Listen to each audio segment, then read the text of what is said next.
What if the whole system just stopped? Not a recession, not another 2008, but a full-scale lights-out collapse. The banks are shut, the trucks stop running, and the cash in your wallet is just paper. Where are you standing when the music stops? This isn't some movie plot. It's a question a growing number of us are taking very seriously. The system we depend on for everything feels fragile, and when it breaks, your zip code will matter more than your bank account. Choosing the right state isn't about finding a vacation spot. It's about finding a place where you can build a new life from scratch. Today, we're not just looking at pretty scenery. We're doing a deep dive into the 9 U.S. states that give you the best shot at not just surviving but thriving. My analysis is based on 3 critical things: the ability to feed and power yourself, the strength that comes from having space and strong local communities, and a low risk of some natural disaster wiping you out when you're already down. So, grab a notepad, because the information I'm about to share might just be the most important prep you'll ever do. Let's dive right in. Number 9. Colorado. Kicking off our list at number 9 is Colorado. Now, I know what some of you are thinking. Colorado has its issues, and on paper, it looks like a complex choice. But it's that mix of modern know-how and old-school frontier grit that earns it a spot. Let's start with the most critical resource: water. Here's a pro tip that most people overlook. In the West, water is wealth. Colorado operates on a first-in-time, first-in-right system. This means if you buy land with senior water rights, you have a legally defensible claim to water that others don't. In a collapse, that's not just an advantage, it's everything. Don't even think about moving there without securing land with those rights. Now, I hear the critics already. The news says Colorado is one of the states least ready for a recession. And you're right, for a recession. But we're not talking about a downturn, we're talking about a reset. In that world, their current high household debt doesn't matter. What matters is that the Eastern Plains are part of America's breadbasket, producing wheat and cattle. Local food sources will exist. The challenge, like always, will be distribution, which is why you need to be near it or grow your own. There's affordable land in the rural counties if you're willing to put in the work and start a homestead. The state's rural communities are independent and used to being isolated by harsh winters. That fosters a culture of preparedness that you just don't find in the cities. But it's not perfect. The big risks are wildfires and drought, which are getting worse. It's a state for the proactive prepper. It requires serious homework, especially on water rights and fire risk. But if you do the legwork, its blend of agriculture, a self-reliant culture, and defensible terrain makes it a serious contender. Number 8. West Virginia. Next up, at number 8, we've got West Virginia. This is a state that gets overlooked, but its weaknesses in the current system are its strengths in a collapse.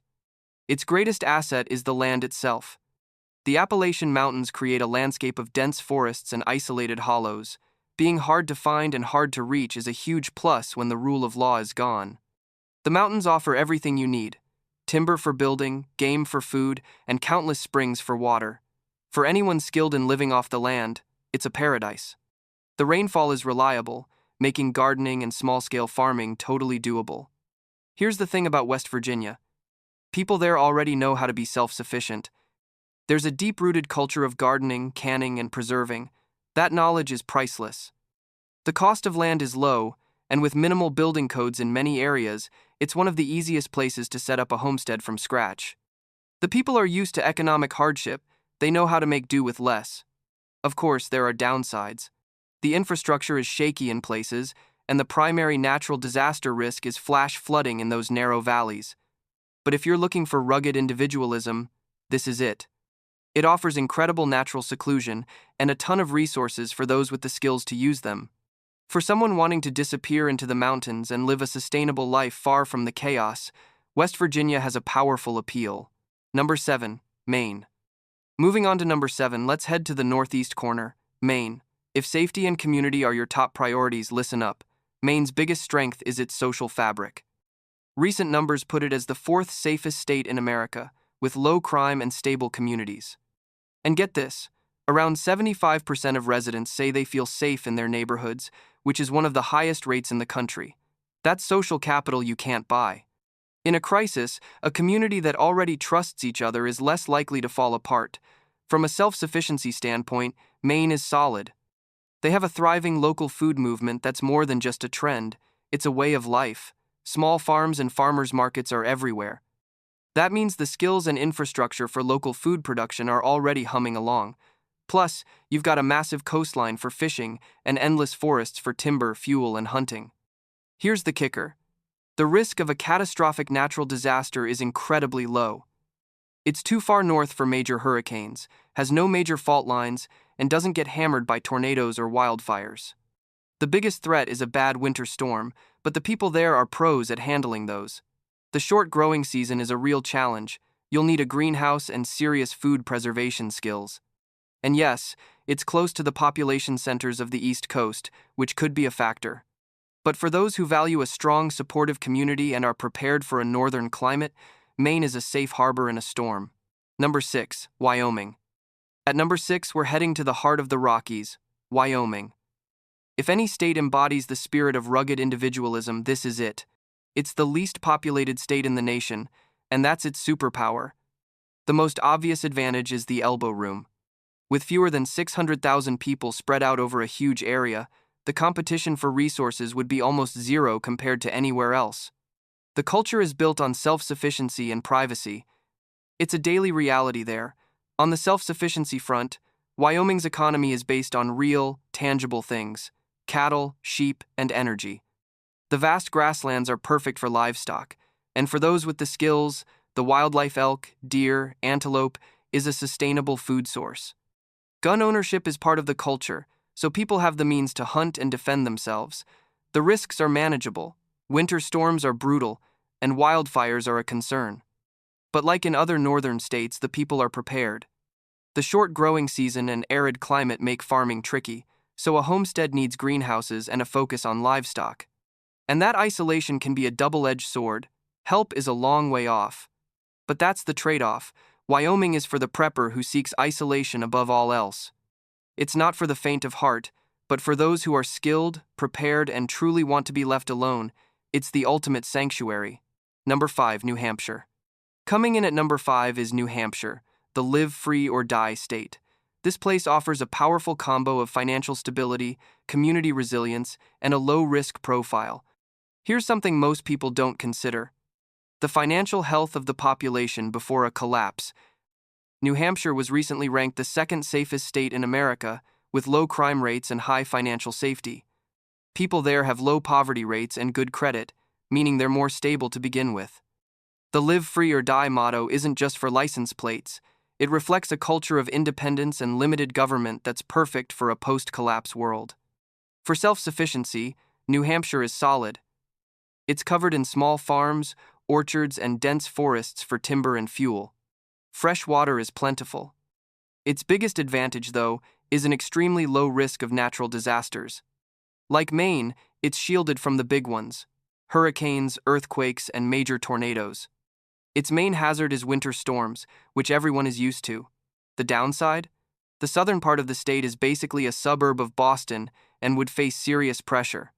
To really make New Hampshire work, you need to be in the more rural, central, or northern counties. The cost of land there can be high, and the winters are no joke. But for those who want that independent ethos backed by a safe, stable environment, New Hampshire is hard to beat. Number 4, Idaho. Our number 4 pick takes us back west to Idaho. For years, this has been a magnet for self-reliant folks, and for good reason. Here's what the mainstream analysts get wrong about Idaho. They look at its current economic indicators and rank it low, around 43rd for recession readiness. But they're missing the point. In a collapse, the culture of preparedness and the sheer abundance of food and land become the real currency. Idaho is known as a prepper-friendly state. You'd be surrounded by like-minded people with valuable skills. That's a force multiplier for survival. In terms of self-sufficiency, Idaho is a beast. The Snake River Plain is one of the most productive agricultural regions in the country. We all know about the potatoes, but they also produce massive amounts of wheat, hay, and cattle. The local food supply will be abundant. The rugged mountains offer incredible seclusion and resources like timber and wild game. The big risks are wildfire and drought, just like in Colorado. And its popularity is driving up land prices. But Idaho earns its high rank because of that perfect storm of a prepper-friendly culture, agricultural abundance, and remote, defensible land. It's a state where self-reliance is a way of life. For those who want to be part of a strong community while having the resources to be truly self-sufficient, Idaho is an outstanding choice. Number 3. Vermont. Claiming the number 3 spot is Vermont. If you think survival is a team sport, this is your state. It's consistently ranked as one of the safest states in the country, a model of rural resilience. Vermont's most compelling feature is its safety and social stability. A 2025 analysis named Vermont the single safest state in the nation. This isn't just about low crime, it's a reflection of a culture that values community and mutual support. In a collapse, that pre-existing trust is invaluable. A community that already helps each other is more likely to work together than turn on each other. Self-sufficiency is woven into the fabric of Vermont life. It's a leader in the local food movement. Their farm-to-plate plan is all about building a resilient local agricultural economy. That means the infrastructure, skills, and distribution networks for a self-reliant food system are already there. The risk of natural disasters is almost zero. It's insulated from hurricanes, earthquakes, and big tornadoes. The main challenges are the long, cold winters and short growing season, which demand a serious focus on food preservation and greenhouses. The cost of land can also be high. But for those who prioritize safety and community above all else, Vermont is arguably the most secure state in the nation. Number 2. Montana. Our runner-up, at number 2, is the vast and rugged state of Montana. Big Sky Country offers an incredible combination of low population density, a resource-based economy, and a fierce culture of independence. Montana's greatest asset is its sheer size and sparse population. It's a natural buffer against social chaos. The state attracts people who value self-sufficiency, and it's full of preppers who have already set up off-grid homesteads. Preparedness is the norm there. From a self-sufficiency standpoint, Montana is a powerhouse. Its economy is rooted in real things: agriculture, mining, and timber. It's a major producer of wheat and cattle. For hunters, it's a paradise, with huge populations of elk and deer. Its remote, undeveloped land is ideal for setting up a self-sufficient homestead. The state has also proven to be fiscally responsible, with well-managed reserves, which points to a culture of prudence. The primary risk is natural disasters, especially wildfires, which have led some studies to rank it high for disaster frequency. And the winters are famously long and brutal. But for the well-prepared, these are known challenges. Montana offers an almost perfect blend of isolation, abundant resources, and a culture of rugged self-reliance. For those with the skills to embrace it, Montana offers one of the best chances to not just survive, but thrive. Number 1. North Dakota. And now for the number 1 safest state for surviving an economic collapse, North Dakota. This might surprise you, but when you break it down, North Dakota rises to the top. Its economic resilience is the strongest in the nation. It has repeatedly been ranked as the most recession-resistant state, thanks to a combination of massive government reserves and an economy built on real production. And here's its secret weapon: it has its own state-owned bank, independent of the Wall Street system. In a financial crisis, that bank can stabilize the state's economy, especially its agricultural sector. That is a monumental advantage. The heart of North Dakota's self-sufficiency is agriculture. It's the bedrock of the state. It's a national leader in producing wheat, barley, canola, and more. The state can easily feed its own people with plenty to spare. This is all supported by a culture of hard work and resilience, forged by generations of farmers who have weathered every storm imaginable. Outside of a few small cities, the state is extremely rural with a very low population density. Finally, it has a very low risk of most major disasters. Its biggest threats are extreme winter blizzards and drought. And the winters are no joke, they are among the most severe in the country. But the people and infrastructure are built for it. Being prepared for extreme cold is non-negotiable. So, North Dakota takes the top spot because it excels where it counts the most. Its economic stability is unmatched. Its agricultural output is a foundation for true self-sufficiency. Its resilient culture provides a buffer against chaos. And while its climate is a huge challenge, it's a predictable one. In a world turned upside down, the quiet, stable, and productive fields of North Dakota might just be the safest place on Earth. So there you have it, the 9 safest states for surviving an economic collapse. From the mountains of Colorado to the plains of North Dakota, each one offers a unique set of strengths. But remember this: choosing a state is just the first step. You can't just passively move to a safe area and expect to be okay. That's not how this works. True preparedness is about learning skills, how to grow food, purify water, and provide your own security. It's about building a community you can rely on. And it's about developing a mindset of resilience and adaptability. The world is uncertain, but that uncertainty can be motivation. The states on this list give you a geographic foundation, but you're the one who has to build the house. We've covered a lot of ground, and now I want to turn it over to you. Do you agree with my number 1 pick? Is there a state you think I totally missed? What's the single most important factor for you in a survival location? Share your thoughts in the comments section below. I read every single one, and your collective wisdom is what makes this channel a community.